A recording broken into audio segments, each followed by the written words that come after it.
Sud Radio, Osez entreprendre, Thomas Binet. Entreprenez, réentreprenez comme tous les dimanches avec Thomas Binet jusqu'à 10h sur Sud Radio. On parle de quoi aujourd'hui, Thomas ? Jean-Marie, on va commencer avec le petit Marseillais comme saga de la semaine et notre grand témoin Adlan Draou, fondateur de Madvision Group. C'est la saga d'un self-made man dans la restauration. On va en parler dans un instant et on terminera avec les défis de la croissance rapide. Comment gérer justement une croissance rapide sans perdre le contrôle ? Je pense que ça peut l'intéresser. Exactement, ni perdre sa voix d'ailleurs. Bon courage Thomas aujourd'hui. Merci Jean-Marie. Allez, tout de suite on attaque comme chaque dimanche par la saga de la semaine en partenariat avec le magazine Entreprendre. On retrace l'histoire de la marque. Qu'est-ce qu'elle est connue celle-là, Le petit Marseillais. Thomas, éclairez-nous sur les débuts de cette entreprise emblématique. L'histoire du petit Marseillais, Jean-Marie, débute avec le savon de Marseille, un produit emblématique issu de la tradition provençale. Bernard Langélé, le créateur de la marque, découvre le savon de Marseille lors d'une promenade dans un marché provençal. Il tombe sous le charme de la simplicité et de la richesse des senteurs de ce produit authentique. Et alors c'est quoi le déclic pour le transformer en produit traditionnel ? Il décide de moderniser ce savon en le découpant en petits cubes et en lui ajoutant des couleurs et des senteurs variées inspirées des paysages provençaux. Il y voit une opportunité d'ailleurs de faire découvrir une nouvelle dimension sensorielle du savon de Marseille, tout en conservant son caractère traditionnel et durable. Donc la marque sera bientôt officiellement créée. Ça va se passer comment ? Ça se fait en France en 1980. La marque s'inscrit dans une volonté de rendre accessible et intemporelle cette tradition marseillaise. Le logo de la marque d'ailleurs est inspiré d'une image symbolique, celle d'un garçon regardant l'horizon, évoquant la simplicité et la joie de vivre propre à la Provence. Oui, en plus la marque est puissante, on a tous l'image. Alors comment elle évolue ensuite cette marque ? Elle deviendra de plus en plus puissante parce que dans les années 2000, Jean-Marie, le petit Marseillais, a été racheté par le groupe international américain Johnson & Johnson, ce qui a permis d'ailleurs à la marque de s'exporter à l'international tout en conservant son identité française. Au fil du temps, le petit Marseillais a diversifié sa gamme de produits tout en conservant son engagement vers la qualité et l'authenticité. À travers ses produits d'hygiène et de soins, la marque met un point d'honneur à utiliser des ingrédients naturels issus de la flore provençale. Avec un accent sur la durabilité et le respect de l'environnement, le petit Marseillais s'engage également à protéger la biodiversité locale en collaborant avec le Conservatoire du Littoral et ce depuis 2011. Bref, le petit Marseillais, Jean-Marie, c'est une marque qui incarne l'esprit méditerranéen à travers des produits qui célèbrent la simplicité, la nature et les traditions provençales. Oui, et puis si vous faites la grasse matinée ce dimanche matin, vous sortez peut-être de la douche, peut-être que c'est ce que vous venez d'utiliser d'ailleurs. On pense à vous, on passe le salut. Quoi qu'il en soit, tout de suite, on accueille votre invité aujourd'hui, Thomas. On accueille Adlan Draou. Bonjour et bienvenue sur Sud Radio.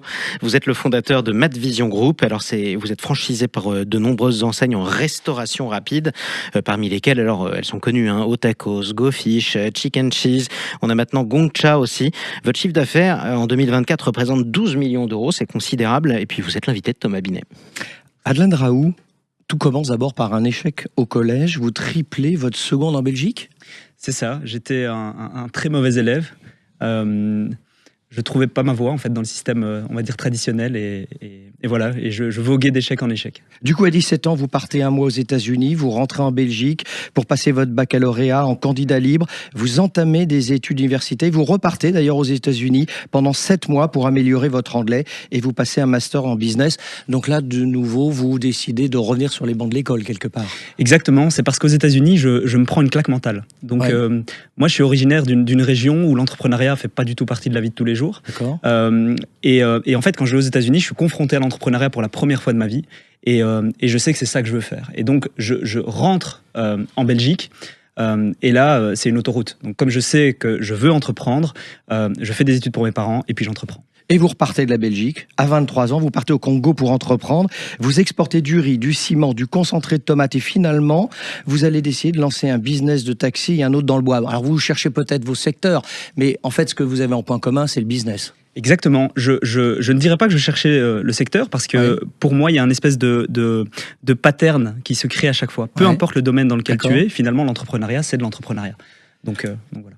Au bout de 5 ans, vous rentrez en Belgique et là commence votre histoire avec la restauration rapide et la franchise. En 2017, vous achetez le premier Otakos de Belgique et vous créez votre groupe et vous devenez multi-franchisé pour la même enseigne d'ailleurs. Exactement.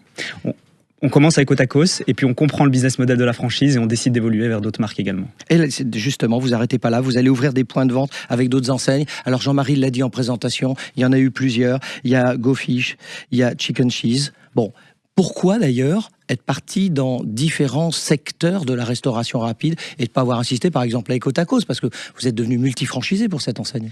Tout simplement parce que à l'époque où on rentre dans Otakos, le développement est très fort. Je comprends pas énormément le business model à ce moment-là.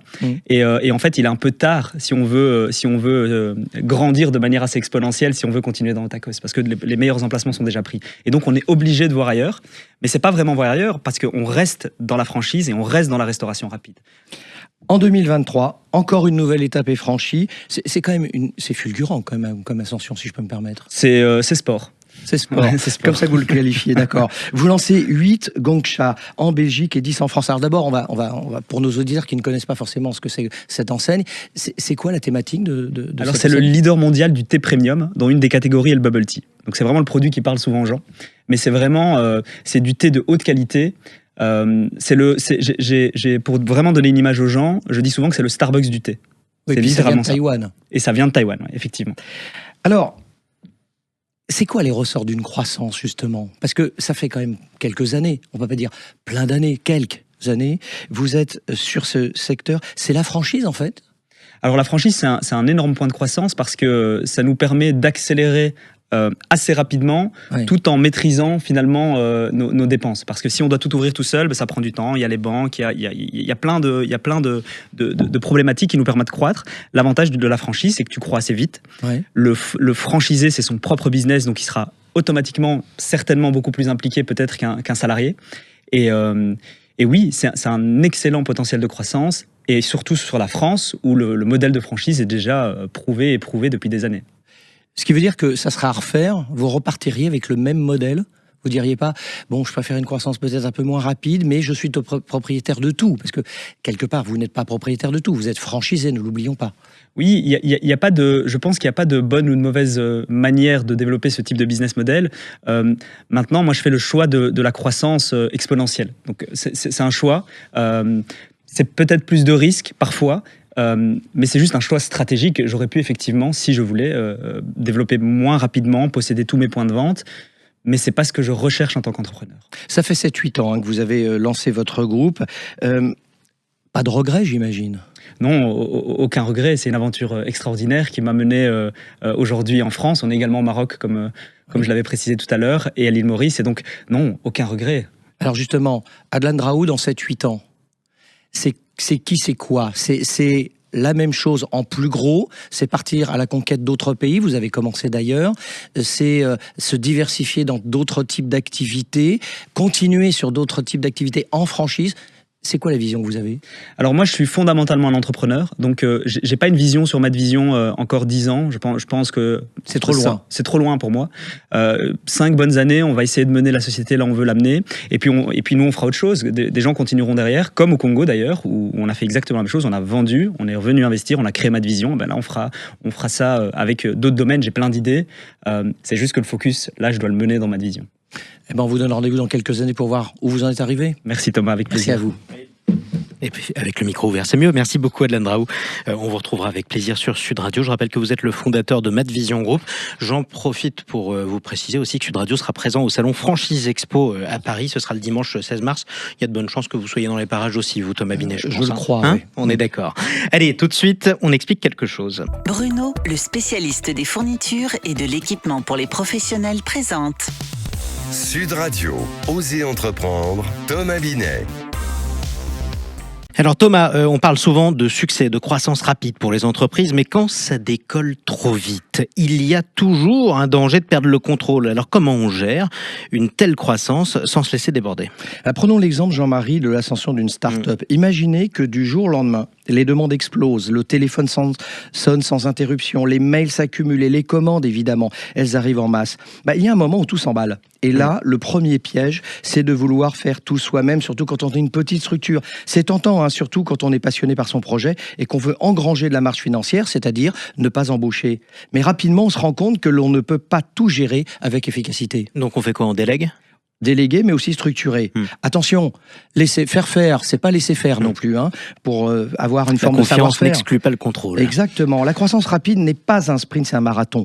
Il faut savoir prioriser, mettre en place des processus adaptés et s'entourer de la bonne équipe. Un des plus grands défis d'ailleurs, c'est de garder une vision claire tout en s'adaptant aux changements constants. Et surtout, ne jamais oublier la culture de l'entreprise qui doit rester solide, même en période d'expansion. Et alors si je comprends bien, il faut réussir à gérer une croissance rapide, mais avant tout, c'est une question d'anticipation, d'équilibre. Exactement, Jean-Marie. Il faut garder la tête froide, savoir où on va et s'assurer de ne pas perdre de vue les valeurs fondamentales de l'entreprise, parce qu'à trop vouloir grandir trop vite, on risque de détruire ce qui a fait le succès initial. C'est toujours complexe, il faut choisir le bon rythme. Exactement. Bon, écoutez, restez dans les parages, me perdez pas de vue, parce qu'on vous retrouve dans un instant, Thomas Binet. Maintenant que notre entreprise a cru, on va placer notre argent dans un instant. Oser investir, on parle de quoi ? On va parler de l'or, monseigneur. À tout de suite. Sud Radio, Osez entreprendre, Thomas Binet.